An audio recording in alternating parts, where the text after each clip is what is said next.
దేవుని స్తోత్రం. ప్రభువైన యేసుక్రీస్తు నామములో మీ అందరికి వందనాలు తెలియజేస్తూ ఉన్నాను. ప్రియ దేవుని బిడ్డలారా, ఎలా ఉన్నారు? బాగున్నారా? మరి మనల్ని ఇంతకాలము కాచి కాపాడినటువంటి దేవుడు, మనతో ఉంటున్నటువంటి దేవుడు, మరి ఒక మాట దేవుని యొక్క వాక్యంలో 94వ కీర్తనలో మరి 17వ వచనంలో దావీదు అంటూ ఉంటాడు, యెహోవా నాకు సహాయము చేసి ఉండని ఎడల నా ప్రాణము శీఘ్రముగా మౌనంలోనికి వెళ్ళేది అని. నిజమే, మన ప్రాణాలు మౌనంలోనికి వెళ్ళకుండా మనకు సహాయం చేస్తూ ఉన్నాడు. ఆయన ఎంతగానో తన కృపలతో మనల్ని దర్శిస్తూ ఉన్నాడు. ఏ సమయంలో తండ్రి అని మొరపెట్టినా మన మొరలను ఆలకించే దేవుడుగా ఉన్నాడు, మన ప్రార్థనలు ఆలకించే దేవుడుగా ఉన్నాడు. అందుకే మన ప్రాణాలు ఇంకా ఈ భూమి మీద సజీవంగా ఉన్నాయంటే మన సహాయకునిదైనటువంటి యేసయ్య ఉన్నాడు. అనునిత్యము సహాయకునిగా నిలిచినటువంటి దేవుడు మనకి ఉన్నాడు. ఇమ్మానుయేలైనటువంటి దేవుడు మనతో ఉన్నాడు. ఎప్పటి వరకు ఆయన మనకు తోడుగా ఉంటానని వాగ్దానం చేశాడంటే యుగ సమాప్తి వరకు మీతో కూడా ఉండేవాడిని నేనని చెప్పాడు. మరి ఇలాంటి సహాయం చేసే దేవుడు ఉన్నాడు, మరి మనకు తోడుగా ఉండే దేవుడు ఉన్నాడు. కనుక ఇప్పటి వరకు కూడా మన జీవితంలో ఇంకా సజీవులమై ఆయన యొక్క నామాన్ని స్తుతించగలుగుతూ ఉన్నాం. నిజమే కదా? మరి ఈరోజున మరలా మరి ఒకసారి ప్రార్థనతోటి ఈ యొక్క కూడికను ప్రారంభించుకుందాం. మరి మీ గృహాల్లో ఒకసారి అందరూ కూడా కళ్ళు మూసుకున్నట్లయితే ప్రార్థన చేసుకుందాం. పరిశుద్ధుడానికి వందనాలు, మహోన్నతుడా, సజీవుడా, కృప కలిగిన దేవా, దయగలిగిన తండ్రి. నాయనా, దావీదు అంటున్నాడు, యెహోవా నాకు సహాయము చేసి ఉండిన ఎడల నా ప్రాణము శీఘ్రముగా మౌనములోనికి వెళ్ళి ఉండేదని. నిజమేనయ్యా తండ్రి, మాకు ప్రతి దినము సహాయపు నిధిగా నీవున్నావు. మా సహాయకుడు అయ్యా, మా ఆశ్రయదుర్గమైన దేవుడు నాయన, మా కోట, మా కొండ, మా ఉన్నత దుర్గమ, మా రక్షణ శృంగమానికి స్తోత్రాలు, వందనాలు నాయన. మరి ఒక పర్యాయం ప్రభువా అయ్యా, సహవాస బిడ్డలతో మాట్లాడటానికి నాయన అయ్యా మీరిచ్చిన కృపను బట్టి నీకు స్తోత్రాలు, వందనాలు తండ్రి నాయన. అయ్యా ఈ యొక్క వీడియో ద్వారా ప్రతి ఒక్కరు కూడా నాయన అయ్యా నీ మాటల ద్వారా ధైర్యపరచబడటానికి, బలపరచబడటానికి నీ కృపను దయచేయండి. ఆనందము, సంతోషం కలుగుటకు సహాయం చేయండి. వందనాలు తండ్రి, స్తోత్రాలయ్యా. ఈ ప్రోగ్రాం అంతట్లో కూడా మీరే తోడయండి. మేము పాడే పాట ద్వారా నాయనా, నీ దాసుడు చెప్తున్నటువంటి నీ మాటల ద్వారా బిడ్డలందరికీ సంతోషం, ఆనందం, ఆదరణ, ఆరోగ్యాలు కలుగు చేస్తారని నమ్ముచున్నాను. ప్రభువానికి వందనాలు. మరి నాయన ఈ కరోనా అనే వైరస్ నుండి మీరు విడిపించండి తండ్రి. మా సంఘాలన్నిటికీ క్షేమాన్ని ఇవ్వండి. మా దేశానికి, మా ప్రపంచానికి ప్రభువా మీ స్వస్థతను మీరు దయచేయండి తండ్రి. నీకే వందనాలు. స్వస్థపరిచే దేవుడు నీవే కనుక మీరే స్వస్థపరిచి, మీరే బాగు చేసి నీకు కృపాక్షేమాలు ప్రతి ఒక్కరికి మీరు తోడుగా ఉంచుతారని నమ్ముచు యేసు నామములో స్తుతించి ప్రార్థించి వేడుకుంటూ ఉన్నాము తండ్రి. ఆమేన్, ఆమేన్. మంచిది, సమయంలో ఒక పాట పాడతా దేవుని నామాన్ని మహింపరుద్దాం. అర్పింతునయ్యా నా జీవితం, అందుకో నా హృదయార్పణ, నీ కొరకే అర్పింతును యేసయ్యా నా ఆశయ. మనందరికి వచ్చిన పాట పాడుకుంటూ ప్రభునామాన్ని కనపరచుదాం.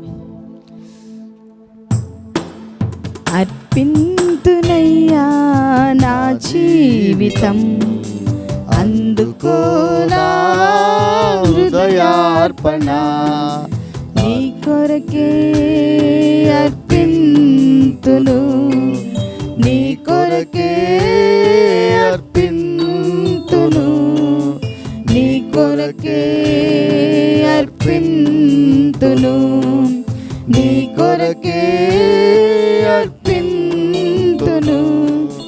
యేసయ్యా నా ఆశయా, యేసయ్యా నా ఆశయా, యేసయ్యా నా ఆశయా, యేసయ్యా నా ఆశయా. అర్పింతునయ్యా నా జీవితం, అందుకో నా హృదయార్పణ. నా బ్రతుకంతా నీ కోసమే, నా కనువంతా నీ కోసమే, నా బ్రతుకంతా నీ కోసమే, నా కనువంతా నీ కోసమే. నేనేమి చేసిన నీ కోసమే, నేనేమి చేసిన నీ కోసమే, ఇది నా బ్రతుకు భాగ్యము, ఇది నా బ్రతుకు భాగ్యము. యేసయ్యా నా ఆశయా, యేసయ్యా నా ఆశయా, యేసయ్యా నా ఆశయా, యేసయ్యా నా ఆశయా.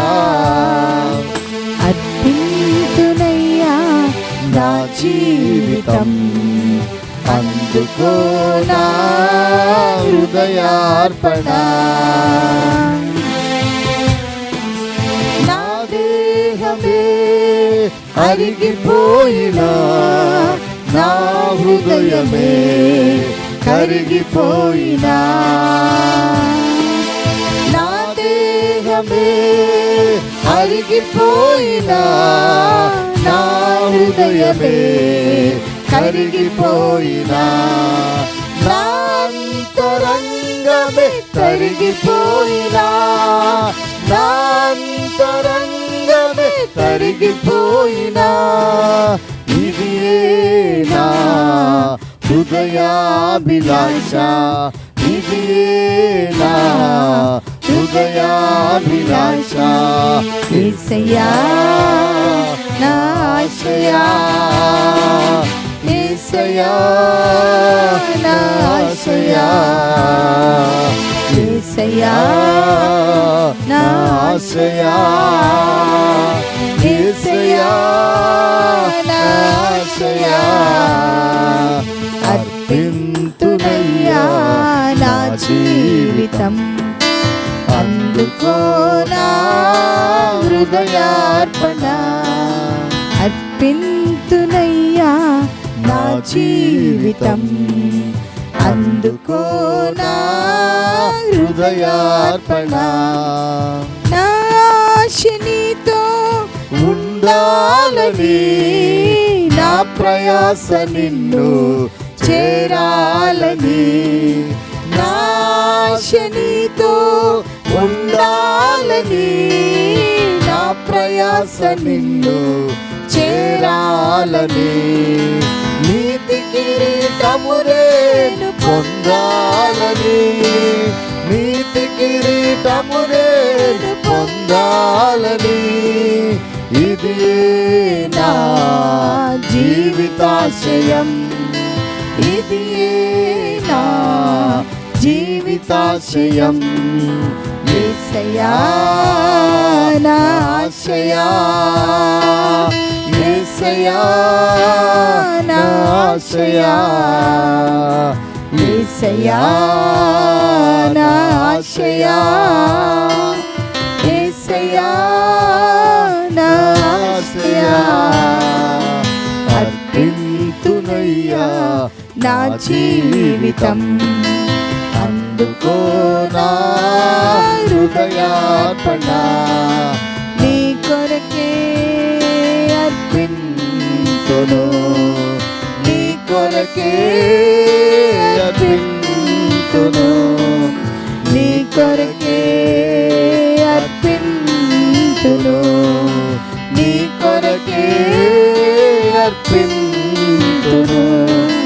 యేసయ్యా నా ఆశయా, యేసయ్యా నా ఆశయా, యేసయ్యా నా ఆశయా, యేసయ్యా నా ఆశయా.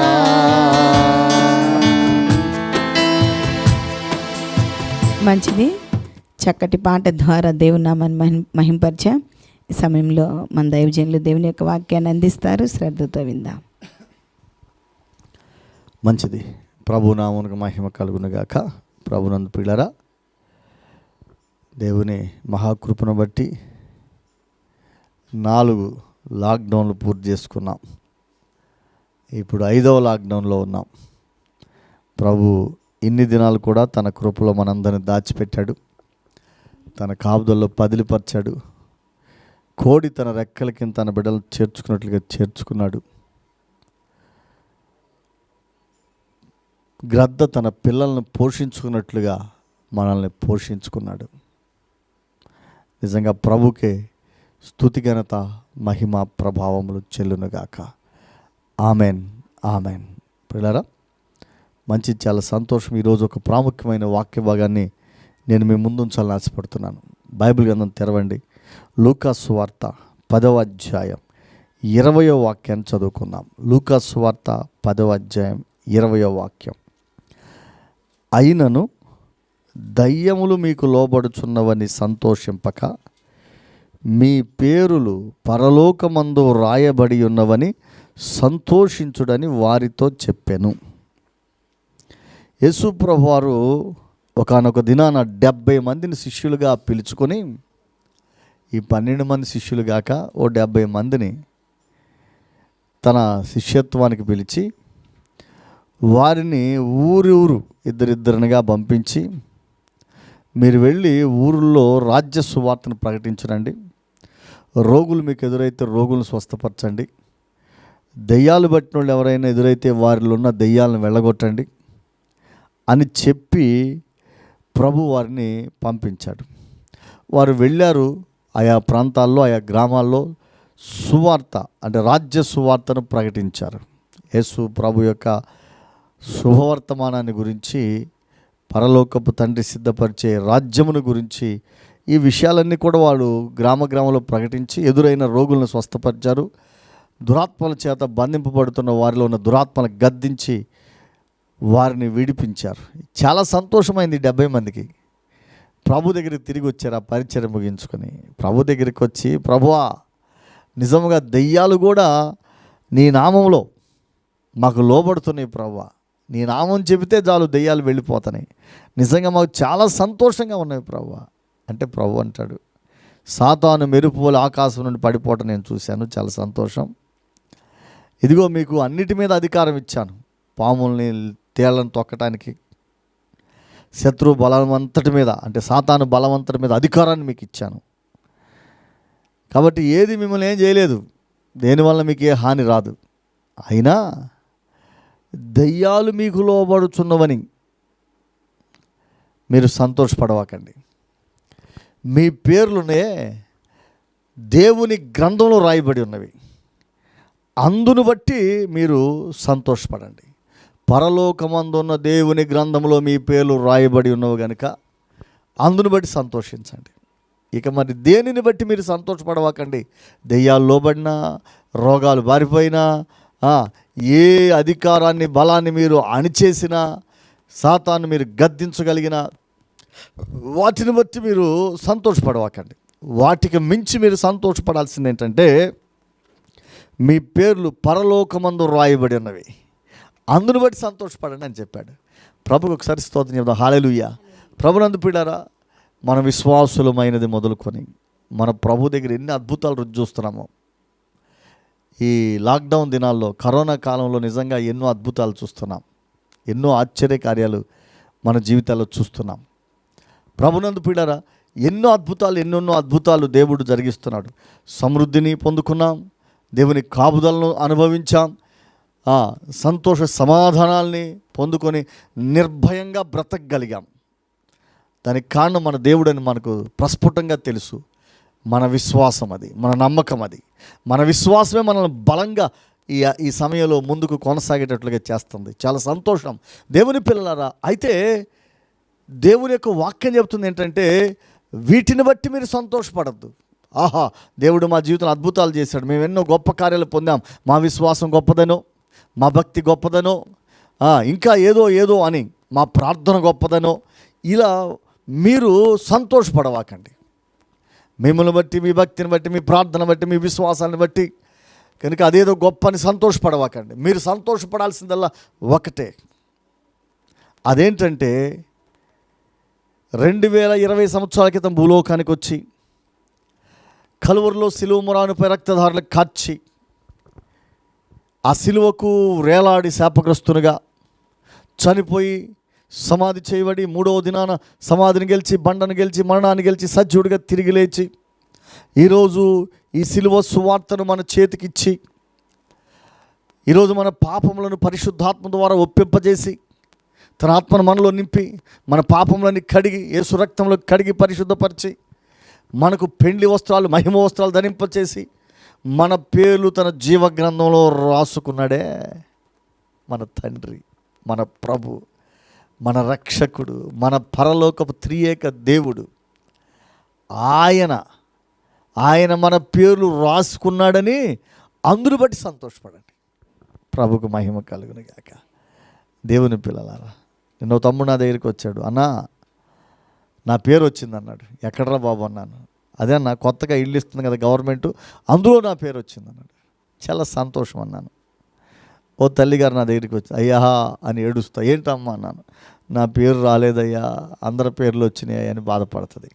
పిల్లరా, భూలోకంలో పేరున్నా ఏమంత గొప్ప కాదు, పేరు లేకపోయినా ఏమంతా బాధాకరమైంది కాదు. పేరు ఉండొచ్చు, ఉండకపోవచ్చు, కానీ ఒకటి మాత్రం మనం జ్ఞాపకం చేసుకోవాలి, పరలోకములో మన పేరు ఉండాలి. పరలోకములోని తండ్రి దేవుని దగ్గర ఉన్న జీవ గ్రంథములో నీ పేరు నా పేరు ఉండాలి. అలా ఉంటేనే మనకు మేలు. ఆ పేరు కలిగిన వాళ్ళు ధన్యులు. ఈ లోకంలో ఆహా నా పేరు వచ్చిందని, ఆహా నా పేరు వచ్చిందని, రేషన్ కార్డులో పేరుందనో, లేకపోతే ఓటర్ లిస్టులో నా పేరుందనో, లేకపోతే సంక్షేమ పథకాల్లో నా పేరుందనో, లేకపోతే ఇంకెక్కడో ఆ ఇంటికి నా పేరు వచ్చిందనో, లేకపోతే స్థలానికి పేరు వచ్చిందనో, లేకపోతే ఇంకేదో పేర్లు వచ్చిందని సంతోషపడవాకండి. వాటిని బట్టి మనం ఎప్పుడు సంతోషపడకూడదు.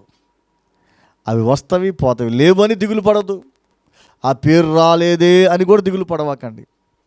అయ్యో పేరు రాలేదని మదన పడతా, దిగులు పడతా, చింతపడతా, ఏడుస్తా, కన్నీరు గారుస్తా మీరు ఉండవాకండి.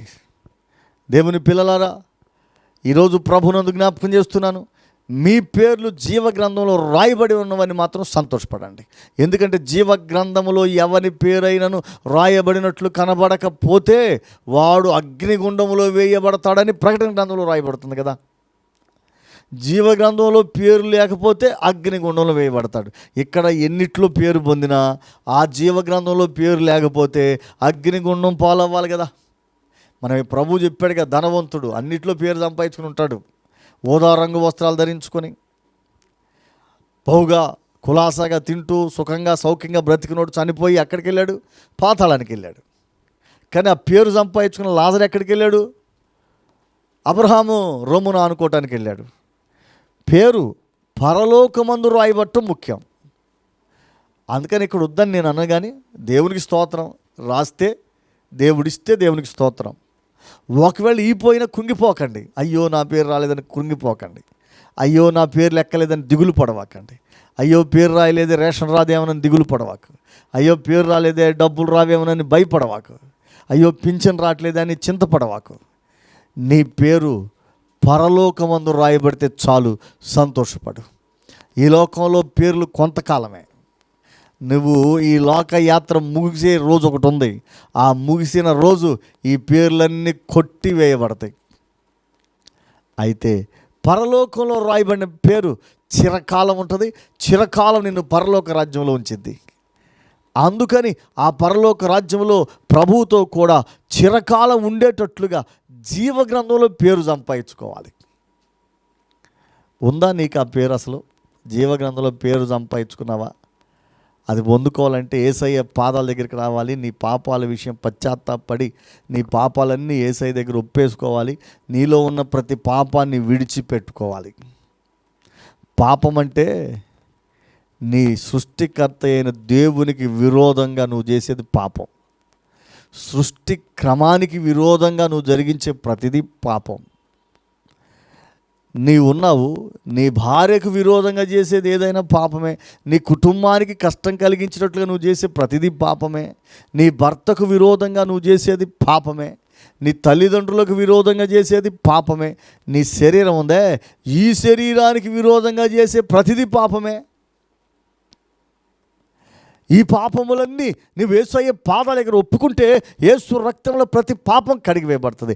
ఒప్పుకొని విడిచిపెట్టి ఇకెప్పటికీ నీ భార్యకు విరోధంగా పాపం చేయకుండా, ఎక్కప్పటికీ నీ భర్తకు విరోధంగా పాపం చేయకుండా, నీ తల్లిదండ్రులకు ఎప్పటికీ విరోధంగా పాపం చేయకుండా, నీ దేహానికి ఏ రోజు కూడా విరోధం కలిగించే పాపానికి నీ జీవితంలో, నీ శరీరంలో, నీ బ్రతుకులో, కనీసం నీ మనసులో, నీ తలంపుల ఊహల్లో కూడా చోటివ్వక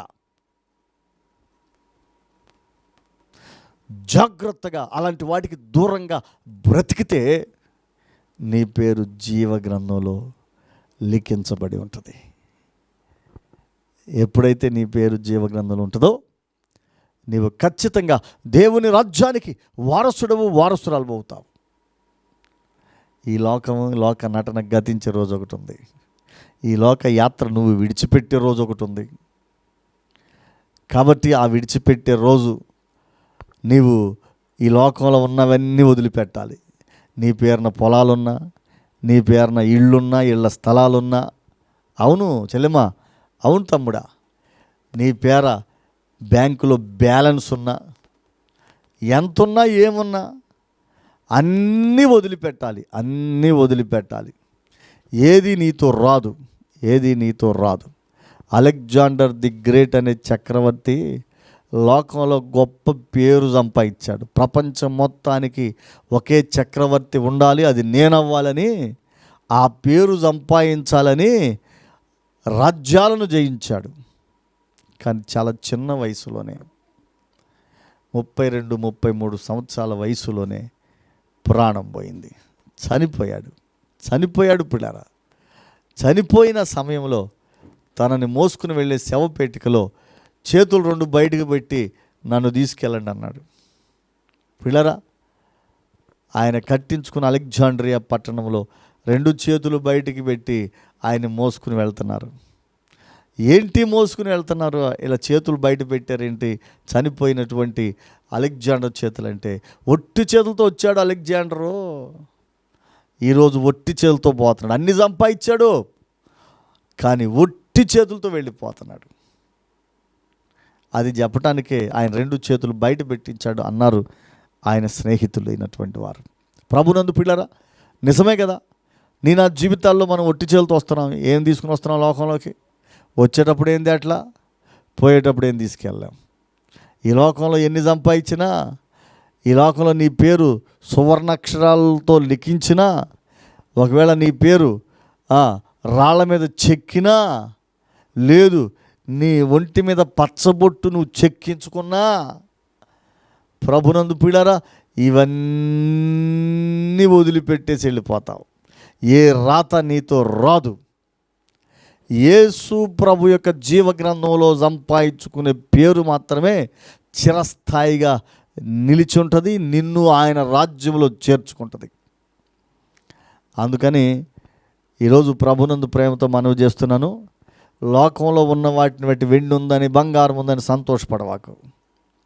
లేదు ఐశ్వర్యం ఉందని సంతోషపడవాకు. నాకేమలే కొడుకులు ఉన్నారు, కూతుళ్ళు ఉన్నారని సంతోషపడవాకు. వాళ్ళు ఎక్కడ నిన్ను మోసుకొచ్చి పాతి పెట్టేదాకే. ఆ తర్వాత ఒక్కళ్ళు రారు నీతో పాటు ఆ గుంటలోకి, వదిలిపెట్టేసి వెళ్ళిపోతారు నిన్ను. నువ్వు నాదని పేరు చెక్కుకున్నవన్నీ హస్తగతం చేసుకోవడానికి వెళ్తారు వాళ్ళు. వెళ్ళిన మరుక్షణం ఆడ మీటింగ్ ఉంటుంది, నీదేది నాదేది అని. ఈరోజు నువ్వు అర్థమవుతుందా నీకు? అందుకనే దేవుని పిల్లరా, నీ పేర్లు కొట్టివేయబడే రోజు ఒకటి ఉంటుంది భూమి మీద. నీది అనుకున్నది ఇంకెవరి పేరునో ధారాదత్తం చేసే రోజు ఒకటి ఉంటుంది. వారు హస్తగతం చేసుకునే రోజు ఒకటి ఉంటుంది. చివరికి ఒట్టి చేతులను వెళ్ళిపోతావు. అందుకనే యుగయుగాలు దేవుని రాజ్యములో నిన్నుంచే ఆ పేరుందే, ఆ పేరు సంపాదించుకుంటే ధన్యురాలు. ఒకవేళ అదే లేకుండా ఇలా చనిపోవటమే జరిగితే ప్రియులరా, ఘోరమైన గతి ఉంది. నరకమనే అగ్నిగుండం, పాతాళగుండం ఉంది. ఆ వాక్యాన్ని ఒకసారి నేను మీకు జ్ఞాపకం చేస్తాను. ఒకసారి బైబిల్ గ్రంథంలోకి రండి. ప్రకటన గ్రంథంలో, ప్రభునందు పిల్లరా, ప్రకటన గ్రంథంలో ఈ మాటను మనం జ్ఞాపకం చేసుకుంటాం. 20వ అధ్యాయం, ప్రకటన గ్రంథం 20వ అధ్యాయం 15వ వచనం, ఆఖరి వచనం. ఎవని పేరైనను జీవగ్రంథమందు వ్రాయబడినట్టు కనబడని ఎడల వాడు అగ్నిగుండములో పడవేయబడును. ఒక ఖచ్చితమైన మాట దేవుని వాక్యం సెలవిస్తుంది. ఎవని పేరైనా జీవ గ్రంథములో రాయబడినట్లు కనబడకపోతే, దేవుని దగ్గర ఉన్న ఈ జీవ గ్రంథములో ఎవని పేరైనా రాయబడకుండా ఉంటే వాడు అగ్నిగుండములో పడవేయబడతాడు. కనుక ఈ లోకంలో ఉండగానే మనం జీవగ్రంథంలో పేరు సంపాదించుకోవాలి. ఆ జీవగ్రంథంలో పేరు సంపాదించుకోకపోతే అగ్నిగుండంలో పడాలి. అందుకని నా ప్రియ దేవుని బిడ్డలారా, నేను ప్రేమతో దైవజనగా నా 2 చేతులు జోడించి మనవి చేస్తున్నాను. ఇంకా మీ జీవితంలో ఇంకా ఆ జీవగ్రంథంలో పేరు సంపాదించుకోకపోతే ఇప్పుడైనా మేలుకొని ఆ జీవగ్రంథంలో పేరు సంపాదించుకో. దానికి ఒకటే మార్గం, యేసయ్య దగ్గరికి రావాలి. నువ్వు నీ పాప స్థితిని బట్టి పశ్చాత్తాపడి, అయ్యో నేను ఎంత దౌర్భాగ్యపు జీవితాన్ని జీవిస్తున్నానని ఆ పాపమంతా ప్రభు దగ్గర ఒప్పుకొని క్షమించమని, ఆయన రక్తంలో కడగబడి అనగా మారు మనసు పొంది పాప క్షమాపణతో నీవు పరిశుద్ధ జీవితం జీవించాలి. అంతే నీ పేరు జీవగ్రంథంలో రాయబడుతుంది. నీవు బాప్తిస్మం అనే గొప్ప అనుభవాన్ని సంపాదించుకుంటే రక్షించబడతావు. రక్షించబడిన వారి పేర్లే జీవగ్రంథంలో రాయబడతాయి. కాబట్టి ఈ గొప్ప ఉన్నతమైన అనుభవాన్ని ఇంకా లేకపోతే ఇప్పుడైనా మేల్కొని త్వరగా నువ్వు సంపాదించుకో. త్వరగా మీ దైవజనం దగ్గరికి వెళ్ళు. ఈ లాక్డౌన్ దినాల్లో కూడా కొందరు ప్రియులు బాప్తిస్మం తీసుకోవడానికి సిద్ధమయ్యారు. ఇప్పుడు దేవుడు వాళ్ళకి గుర్తొచ్చాడు. అవును, మేము దేవుని బిడ్డలం అవ్వాలి, జీవగ్రంథంలో పేరు సంపాదించుకోవాలి అయ్యో అని దానికోసం ప్రయాసపడి దాన్ని సంపాదించుకోవడానికి పరిగెత్తుతున్నారు. నీకుందా ఆ వెతుకులాట? నీవు పరిగెత్తి దాన్ని సంపాదించుకోగలుగుతున్నావా? నువ్వు పరిగెత్తి సంపాదించుకోవాల్సింది ఖచ్చితమైనది ఏంటంటే జీవగ్రంథంలో పేరు. ఇప్పుడే ఆ పేరు సంపాదించుకోమని ప్రభు ప్రేమతో మనం చేస్తున్నాను. పేరు సంపాదించుకుంటే నువ్వు ధన్యుడు అవుతావు. పేరు సంపాదించుకోకపోతే నువ్వు అన్యుడు అవుతావు. ఒకవేళ దెయ్యాలను వెళ్ళగొట్టే అంత ప్రార్థన అనుభవాన్ని కలిగి ఉన్నా, ఆకాశమును క్రిందకు దించే అంత విశ్వాసం నీకున్నా, కొండలను పెకిలించే అంత విశ్వాసం ఉన్నా, అద్భుతాలను రుచి చూచే అంత గొప్ప ఆత్మశక్తిని పొందుకున్నా, అంత వృధా. కొరింథీయులకు రాసిన పత్రికలో 13వ అధ్యాయంలో పౌలు అంటాడు చూడండి, ఎన్ని ఆత్మవరాలున్నా, ఎంత గొప్ప శక్తివంతుడినైనా ప్రేమ లేని వాడినైతే నేను వ్యర్థుడని అంటాడు. అద్భుతాలు చేసే వరాలున్నా ప్రేమ లేకపోతే వ్యర్థుడిని అంటాడు. అంటే అవన్నున్నా వ్యర్థమయ్యే అనుభవం ఒకటి ఉంది. ఆ అనుభవం కూడా ఉంటుందని గుర్తుపెట్టుకో. అందుకే ప్రభు అంటాడు, ప్రభు అని ప్రార్థించే ప్రతివాడు పరలోక రాజ్యం చేరడని. పరలోకమందున తండ్రి చిత్త ప్రకారం చేయువాడే పరలోకం చేరతాడని. అది సంగతి. కాబట్టి నా ప్రియ దేవుని పిల్లరా, నువ్వు చూస్తున్నటువంటి రుచి చూస్తున్న దేవుని కార్యాలను బట్టి మురిసిపోవాకు. దేవుని యొక్క కార్యాలు చూస్తూ రుచి చూస్తూ నిజంగా నేను అద్భుతంగా దేవుని కృపలోనే ఉన్నాను అనుకుంటూ నిన్ను నీవు మోసం చేసుకోవాకు. పేరుందో లేదో పరిశీలన చేసుకో, పరీక్ష చేసుకో. అప్పుడు మురిసిపో, అప్పుడు సంతోషపడు, అప్పుడు ఆనందించు, అప్పుడు గంతులు వేయి. పేరు లేకుండా ఎన్ని గంతులేసినా, ఎంత సంతోషపడినా, ఎంత సంబరపడినా నువ్వు ఉండేది పాతాళంలో. ఉపయోగం ఏంటి? నీవు దేవుని చేత చెప్పించుకునే మాట నువ్వెవరో నేను ఎరగను. ప్రయోజనం ఏంటి? అందుచేత నేను ప్రేమతో మనవి చేస్తున్నాను, ప్రభు దగ్గర జీవగ్రంథంలో పేరు సంపాదించుకోండి, అది నిలబెట్టుకోండి, దాన్ని కాపాడుకోండి. అది ఉన్నదని, దేవుని గ్రంథంలో నా పేరు రాయబడిందని మీకు మట్టుకు మీరు దేవుని దగ్గర రూఢిపరచుకోండి. అందును బట్టి సంతోషించండి. నా యేసయ్య నా పేరు జీవగ్రంథంలో రాశాడు. ఆ పరలోకమందున గ్రంథంలో నా పేరుంది. పరలోకంలో గ్రంథంలో పేరుందంటే అక్కడ నీకు ఒక స్థలం ఉందని అర్థం. పరలోక పట్టణంలో నీకు ఒక స్థలం ఉందని అర్థం. అక్కడ నీకోసం ఒక మోక్ష గృహాన్ని ప్రభు సిద్ధపరుస్తున్నాడని అర్థం.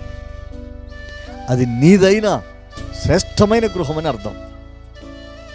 యుగ యుగాలు అక్కడ నువ్వు ఉండబోతున్నావని అర్థం. అందుకని జీవగ్రంథంలో పేరు సంపాదించుకో, ధన్యుడు అవుతావు, ధన్యురాలు అవుతావు. అట్టి కృప ప్రభు మీకు సమృద్ధిగా అనుగ్రహించునుగాక.